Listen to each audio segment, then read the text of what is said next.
नमस्कार, मैं निशा ठाकुर और आप देख रहे हैं मेट्रो मुंबई। वक्त हो गया है टॉप 10 बुलेटिन का। तो आइए एक नजर डालते हैं मुंबई की 10 बड़ी खबरों पर। कर्नाटका के हिजाब और भगवा की लड़ाई अब महाराष्ट्र तक भी आ गई है, यहां तक कि मुंबई तक भी आ गई है। एआईएमआईएम के सांसद इम्तियाज जलील ने अब शुक्रवार को हिजाब डे मनाने का आह्वान किया है, साथ ही महिलाओं के घूंघट लेने पर भी सवाल खड़े कर दिए हैं। हमारी ये जो राजस्थान की बहनें बैठती है वो भी उनके सर को ढकती है।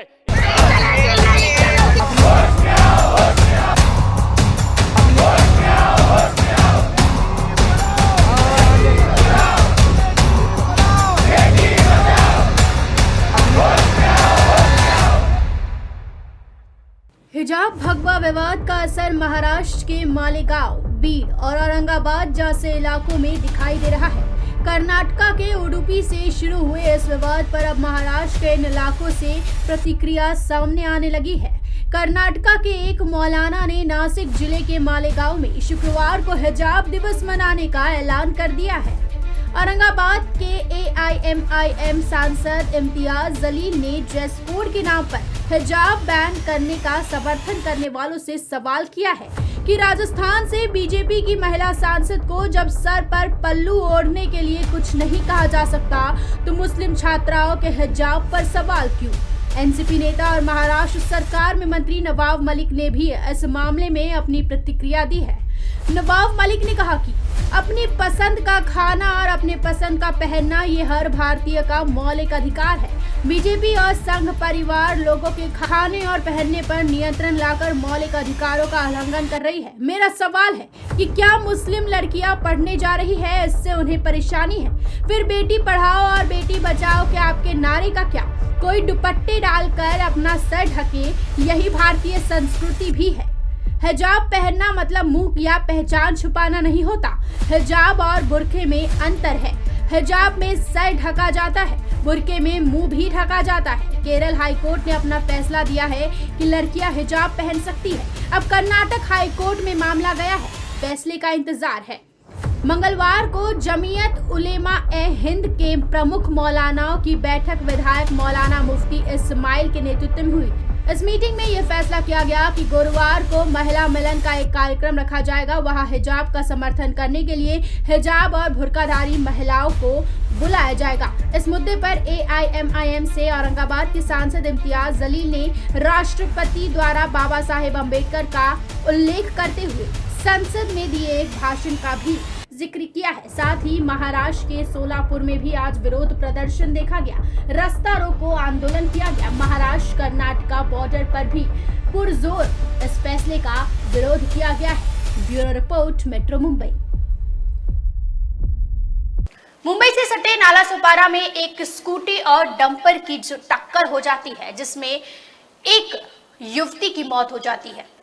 कहते हैं होने को कोई टाल नहीं सकता, और ऐसा ही कुछ नाला सुपारा के अचोली रोड में कुछ दिनों पहले हुआ, जहां अपना सपना पूरा करने विदेश जा रही लड़की की दर्दनाक सड़क हादसे में मौत हो जाती है। इस दर्दनाक हादसे का वीडियो भी सामने आया है। बताया जा रहा है कि मृतक युवती अपनी सहेली के साथ स्कूटी से नाला सुपारा रेलवे स्टेशन जा रही थी, तभी पीछे से आ रही तेज रफ्तार डंपर ने स्कूटर को ठोकर मारा, जिससे एक युवती की मौके पर ही मौत हो जाती है। वहीं दूसरी इस हादसे में बाल बाल बच जाती है। मौके पर पहुंची पुलिस ने पंचनामा करके आगे की जांच शुरू की है। ये हादसा इतना दर्दनाक है कि हम आपको वीडियो भी दिखा नहीं सकते। जानकारी के मुताबिक शलीन विल्फर्ड बॉस 21 वर्षीय रश्मि धुवर्ती पार्क वसीपुर में अपने परिजनों के साथ रहती है। 4 फरवरी को सुबह लगभग 9:45 बजे के करीब अपनी सहेली क्लैरिसा अफोंसे के साथ वो एक्टिवा से मलाड जाने के लिए नाला सुपारा रेलवे स्टेशन जा रही थी। जैसे ही दोनों अचोली रोड पहुंचते हैं, तभी पीछे से आ रही तेज रफ्तार डंपर से जोरदार टक्कर स्कूटी को लग जाती है, जिससे स्कूटी का संतुलन बिगड़ जाता है और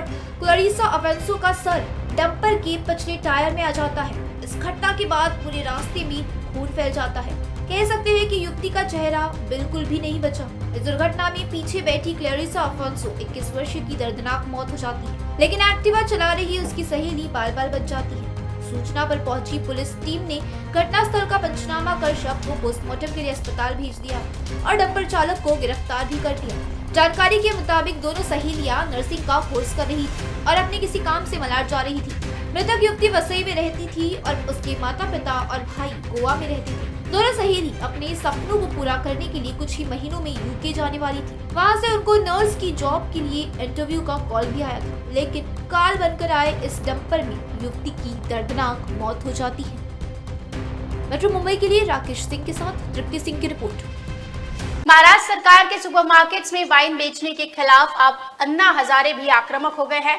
अन्ना हजारे ने 14 फरवरी से अनशन का ऐलान कर दिया है, वो भी अनिश्चितकालीन। महाराष्ट्र के वरिष्ठ सामाजिक कार्यकर्ता अन्ना हजारे ने महाराष्ट्र की महाविकास अघाड़ी सरकार की मुश्किलें बढ़ाने वाला ऐलान किया है। दरअसल अन्ना हजारे ने ये घोषणा की है कि वे आगामी 14 फरवरी से महाराष्ट्र सरकार के दुकानों में वाइन बेचने वाले फैसले के खिलाफ अनिश्चितकालीन भूख हड़ताल करेंगे। कुछ दिन पहले इस मुद्दे पर शिवसेना सांसद संजय राउत ने सरकार का बचाव करते हुए कहा था कि उद्धव ठाकरे सरकार ने एक नई पॉलिसी को मंजूरी दी है, जिसके तहत अब प्रदेश में किराना स्टोर और सुपरमार्केट में भी वाइन बेची जा सकती है। राउत ने सरकार के इस फैसले का समर्थन करते हुए किसानों के हित में बताया है, इससे किसानों की आय दुगुनी करने में मदद मिलेगी। राज्य की दुकानों में भी वाइन बेचे जाने वाले महाराष्ट्र सरकार के फैसले का MIM सांसद इम्तियाज जलील ने भी तीव्र शब्दों में विरोध किया है। उन्होंने कहा कि मुख्यमंत्री उद्धव ठाकरे और उप मुख्यमंत्री अजीत पवार के सामने मैं ये काम करूंगा। अगर कोई भी दुकान में वाइन रखेगा तो मैं उस दुकान को तोड़ दूंगा। लेकिन इतने विरोध के बावजूद भी महाराष्ट्र सरकार अपने फैसले से तस से मस नहीं हो रही है। Bureau report, metro Mumbai. Mumbai में आज बड़ा विमान हादसा होते होते टल गया, जब एक एयरक्राफ्ट जैसे ही मुंबई से एक एयरक्राफ्ट ने टेक ऑफ किया, एयरक्राफ्ट के इंजन का ढक्कन ही गिर गया।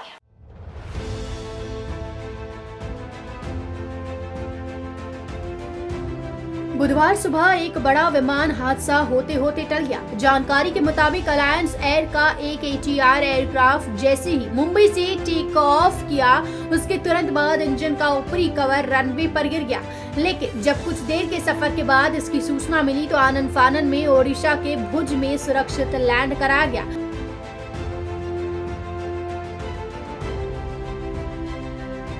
इंजन का ऊपरी कवर कैसे गिर गया, इसके लिए सिविल एविएशन मंत्रालय ने जांच शुरू कर दी है। मुंबई एयरपोर्ट के एक सूत्र ने समाचार एजेंसी को बताया कि अलायंस एयर को मुंबई से भुज के लिए उड़ान भरनी थी, जबकि विमान का इंजन कवर रनवे पर गिर गया और बिना इंजन कवर के उड़ गया। इसके अलावा DGCA के एक अधिकारी ने बताया कि फ्लाइट भुज एयरपोर्ट पर सुरक्षित उतर गई है और एयरलाइंस के खिलाफ जांच शुरू हो गई है। मुंबई से उड़ान भरने के तुरंत बाद मुंबई एयर ट्रैफिक कंट्रोल ने इस बात की सूचना दी है। विमान विशेषज्ञ कैप्टन अमित सिंह ने इस घटना के खिलाफ रखरखाव कार्य को जिम्मेदार ठहराया है। मुंबई के लिए खुशखबरी है, अगले महीने तक मुंबई 3 ट्रैक पर होगी। मुंबई की पहली भूमिगत मेट्रो कॉरिडोर पर अप्रैल या मई में पहली बार मेट्रो दौड़ सकती है। कॉरिडोर पर ट्रायल रन शुरू करने के लिए आंध्र प्रदेश की श्री सिटी में मेट्रो की पहली रेक बनकर तैयार हो चुकी है। अगले 1.5 महीने में ये रेक मुंबई पहुंच जाएगा।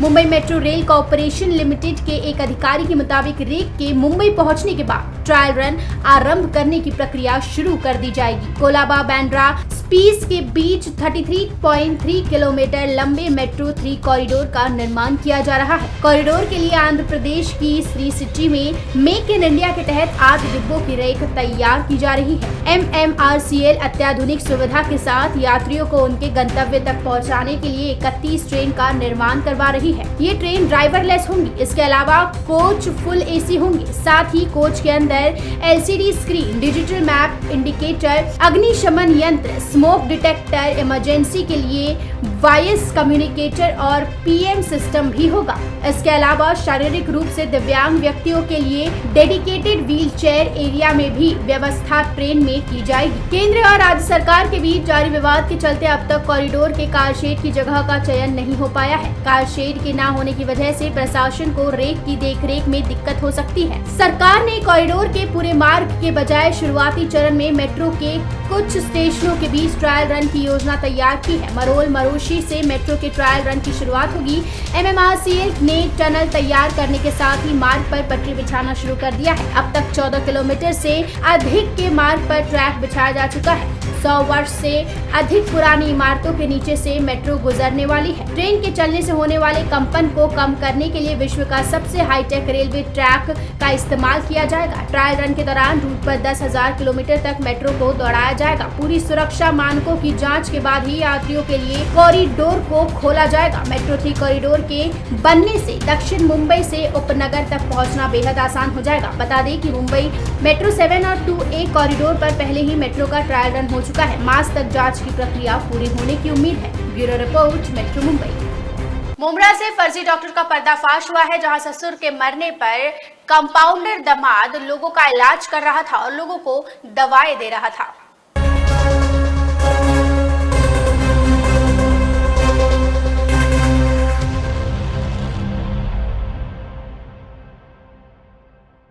मुंबई क्राइम ब्रांच यूनिट 12 ने एक शख्स को कुरार विलेज के गांधीनगर इलाके से गिरफ्तार किया है, जो बिना किसी मेडिकल सर्टिफिकेट के वर्षों से डॉक्टर RR पांडे के नाम पर क्लिनिक चला रहा था।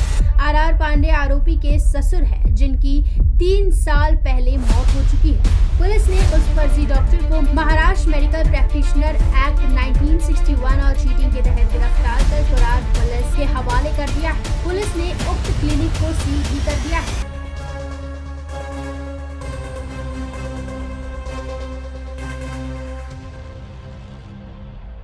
करार पुलिस स्टेशन के अधिकारी ऐश्वर्या एताल के अनुसार लोखंडवाला महाड़ा में रहने वाले सत्य प्रकाश रामपुरन मिश्रा करार विलेज गांधीनगर स्थित अपने ससुर RR पांडे की क्लिनिक में बतौर कंपाउंडर काम करता था। लेकिन ससुर की 3 साल पहले मौत के बाद सत्य प्रकाश मिश्रा खुद अपने आप को डॉक्टर बताकर वो क्लिनिक चलाने लगा। आसपास के लोगों द्वारा शिकायत के बाद BMC और पुलिस हरकत में आई। शुक्रवार के दिन सहायक वैद्यकीय आरोग्य अधिकारी ऋषिकेश मधुकर जाधव के मार्गदर्शन में क्राइम ब्रांच यूनिट 12 ने आरोपी सत्य प्रकाश मिश्रा को क्लिनिक से गिरफ्तार कर कुरार पुलिस स्टेशन के तहत सौंप दिया। मेट्रो मुंबई के लिए दत्ता प्रसाद के साथ ईशा ठाकुर की रिपोर्ट। मुंबई और महाराष्ट्र में कोरोना के मामले बिल्कुल ही नियंत्रण में है। ये एक नजर डालते हैं मुंबई और महाराष्ट्र के आज के कोरोना के आंकड़ों पर। मुंबई में आज बीते 24 घंटों में कोरोना के 441 नए मामले सामने आए हैं। 65 मरीजों को आज अस्पताल ले जाने की जरूरत पड़ी है, वहीं 24 मरीजों को ऑक्सीजन की जरूरत पड़ी है। 9 मरीजों ने आज कोरोना के चलते जान गंवाई है। मुंबई में इस वक्त 4096 मरीज कोरोना के एक्टिव है। रिकवरी रेट 98% हो चुकी है। डब्ल्यूइंग रेट 840 दिन। कंटेनमेंट जोन 1 भी मौजूद नहीं है और सील बिल्डिंग की संख्या 1 है। महाराष्ट्र की अगर बात की जाए तो महाराष्ट्र में भी आज कोरोना के मामले काफी राहत भरे हैं। महाराष्ट्र में आज कोरोना के 7142 मामले सामने आए हैं, जबकि 92 मरीजों ने कोरोना के चलते दम तोड़ा है। Bureau report, metro Mumbai. तो मुंबई के पालक मंत्री आदित्य ठाकरे ने आज सबसे बड़ा टॉयलेट जो है उसका लोकार्पण किया है धारावी में, और ऐसे ही कुछ टॉयलेट्स जहां पर 50,000 लोगों की क्षमता है वो कई और जगह भी बनने वाले हैं। मुंबईकरों को BMC चुनाव से पहले मिला बड़ा तोहफा। धारावी में बना देश का सबसे बड़ा कम्युनिटी टॉयलेट।